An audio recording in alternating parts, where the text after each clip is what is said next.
Money matters. The rand fell in early trade as the dollar advanced at the start of a week where trading could be thinner and market conditions more volatile. Trader and founder at Herenya Capital Advisors, Petri Redelinghuys, joins us now for the latest market moves. A very good afternoon to you. So the local currency is still weak, having depreciated slightly over the past week, supported by a directionless US dollar amid continued uncertainty. What's going on? Good afternoon. Thank you for having me. I think that we have really just a continued situation of waiting to see what happens, right? We obviously have a lot of local issues with regards to our power situation. We heard some great promises recently from the Minister of Electricity and all the rest, so that's maybe a little bit of positivity creeping in. But for the most part, we're still inflation data dependent and really sort of, at the mercy of the central banks and the interest rate hikes and that kind of thing. So now we've seen some inflation data kind of printing a little hotter than expected out of Europe. We've got inflation data due out this week from the US. And that'll give us some guidance as to what central banks might be thinking in terms of interest rate hikes. I think that we're very sensitive to higher interest rates at the moment. I mean, we even see that a report was put out within the last couple of days that sort of calls for lower interest rates in the South African market or in the South African economy, which will essentially lead to further economic activity. And I think that people are just market participants, investors are just really waiting to see what happens, right? And that's why we've had this frustratingly slow sideways market. I think our market locally has performed really very well on the back of higher commodity prices. Particularly gold, precious metals, those things have really run very well over the last couple of weeks. However, the international market has not performed that well, and it's really essentially just gone sideways, particularly if you look at the US and Europe. And I think that's just indicative of this, major uncertainty or wait-and-see approach, right? We don't really want to be buying huge amounts of assets that are sensitive to higher interest rates, particularly when it comes to valuation. So if interest rates continue to go up, we can reasonably expect equities to continue to come down as they have been for the last year. So nobody's really wanting to rush into the market unless they can see that there's at least some signs that we've reached the end of the interest rate hiking cycle, which in my personal view, I don't think we're anywhere near that yet, but I'm not a central bank economist, so I don't really know. Is anybody going to be rushing into this? Because news from our neighbors, Zimbabwe, they're planning to introduce a gold-backed digital currency meant to stabilize the local unit from its continued depreciation against the dollar. Meaning? Meaning a couple of things. One, the cryptocurrencies work, right? I think that, the likes of Bitcoin and all those things came around 2009. And what we've seen is an adoption of central banks, not of Bitcoin and cryptocurrencies in the sort of form that we know, but what we're seeing is we're seeing that central banks are learning from the technology, right? The blockchain technology and this sort of the crypto technology that really has a large amount of benefit. So lots of central banks, including the US, including China, including the European Central Bank, everyone is sort of, and even our own, everyone is developing what's called a CBDC, or a central bank digital currency. So I suppose Zimbabwe doing the same is par for the course, right? It actually is quite surprising to see. We normally look at Zimbabwe and think only the worst, and this is a very forward-looking move from them. So it's quite impressive. And then, the next thing what they want to do is they want to back it with gold. So a large part of what we had up to the 70s was essentially gold-backed currencies, right? If you took your rands or your US dollars or whatever country you lived in at the time, pre-1970s, say the 1950s, for example, you could go to the bank and you can get the equivalent amount of gold for your money because it was interchangeable one-to-one, right? That was no longer the case from the 1970s. And if you look at historic inflation, since the 1970s, inflation has gone absolutely wild, right? The value of money has fundamentally and drastically decreased. So it's interesting to see how countries are now wanting to go back to a gold standard where your money is backed by literally physical gold in a vault somewhere, right?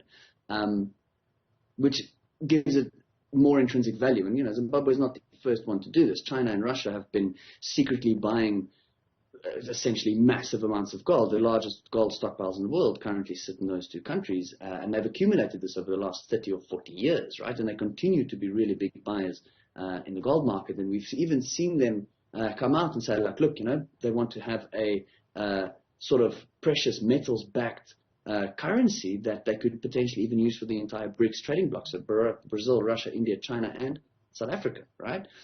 So it's very interesting to see how countries are kind of abandoning this Western model or newer sort of central banking, fractional reserve central banking model, and wanting to go back to the gold reserve. So, how this works out for Zimbabwe particularly, I'm not 100% sure. We've seen Zimbabwe try to reboot their currency a few times unsuccessfully.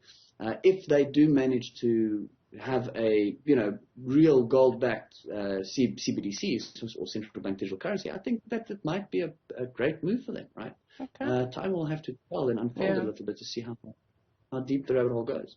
Okay, let's take a look at Purple Group. They've announced their results. How did they fare? So not so well. I think the market's a little bit shocked. I think, last year they made, quite a healthy, well, maybe not the world's most healthy, but they made like a 1.13 cents or something like that, or 1.35 cents per share as a profit. So it was about 16 million rand. So, for a big listed company, it's not absolutely massive. This year around, they lost 0.85 cents per share. So that's about a 10 million rand loss on group level. So there's a couple of things here, and I think we'll focus mostly on easy equities. There's a couple of things that have gone really well, right? I mean, revenue is up massively. Client numbers are up to 1.8 million clients, which is incredible. Where they are struggling, though, is, their operating cost has gone up, also as massively as what revenue has gone up. So this has pushed them back into a loss-making situation. And I think there's a lot of grumbly investors out there because directors were selling when the share was 2 rand, 3 rand, and now the share is back down to 1 rand, and everyone will feel very, cheated by that. But I think that in the long run, what this company is spending money on, enormous amounts of money, is on expansion, right? And growing into other countries and starting up new brands and new services. And it's really a very innovative business, right? It's really done incredibly well to partner with large corporates and other big brands in order to really, push its product out there, and to have acquired 1.8 million customers or clients in what truthfully is a very short period of time is an enormous task, and it's an expensive task as well, as we can see. So the results not so great. I think a lot of I guess the more speculative type investors out there or traders might be quite grumbly, with how the results turned out. But I think, over the long term, if we, ignore the very short-term fluctuations in profitability, this company is very much in growth phase. And I think that it's probably still, an encouraging set of results. Yes, operational costs were much higher. But so was client growth, and so was revenue, and so was a whole bunch of other things, and they pushed into new jurisdictions. These things don't come for free.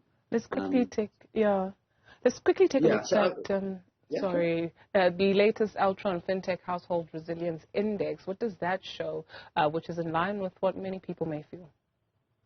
Yeah, so I think the one thing that shows here is, just to sort of clarify, that survey looks at household finances and that kind of stuff, and people's ability to pay back their mortgages, essentially how income to the average household of South Africa is earned and distributed and all that kind of thing. And I think what stands out is that the sort of average income of the South African household has gone down by some 11% over a period. And I think also, there was a depending on the period over which you measure, right? So from inception of the report that they do to now, there's been about 11.5% growth in sort of the average income of the household. However, from like 2014 to date, that's only been, I think, 1.5% in growth. So there's been an enormous amount of growth in the beginning, and then we had that whole lost decade situation, under the state capture regime and all that, and that's had a huge amount of impact. And I think what we're seeing now is, ironically, we can see this reflected in Capitec's results that they put out as well not so long ago. Households are under enormous amounts of pressure. The economy is really tough. I think over the last little while, yes, there has been some job creation in this post-COVID era where there's a bit of a recovery, and that's encouraging, and it shows a little bit of sort of average income growth. But if you zoom out just a little bit, you can see that, our economy is really struggling. Now, people really are under pressure, and we have to do something. And they, in fact, call for, we've seen a change in policy or a suggested change in policy from the central bank, where they say, like, look, we want to change the way we do inflation targeting or whatever the case, and that might have an impact on what interest rates would be in South Africa. And that report also calls for a lowering of the interest rate by about 1% and a changing of the measuring stick that we use to set interest rates, for example. And that they think, obviously, and I would tend to agree, that it would breathe a bit of life into our economy and bring some relief to the consumer, as they say, which is essentially people like you and me that are under financial pressure because, things are not as rosy as what they once were. People are losing their jobs. Companies are struggling. It's a difficult environment. Indeed. Petri Redelinghuys, founder of Herenya Capital, thank you very much for availing yourself this afternoon.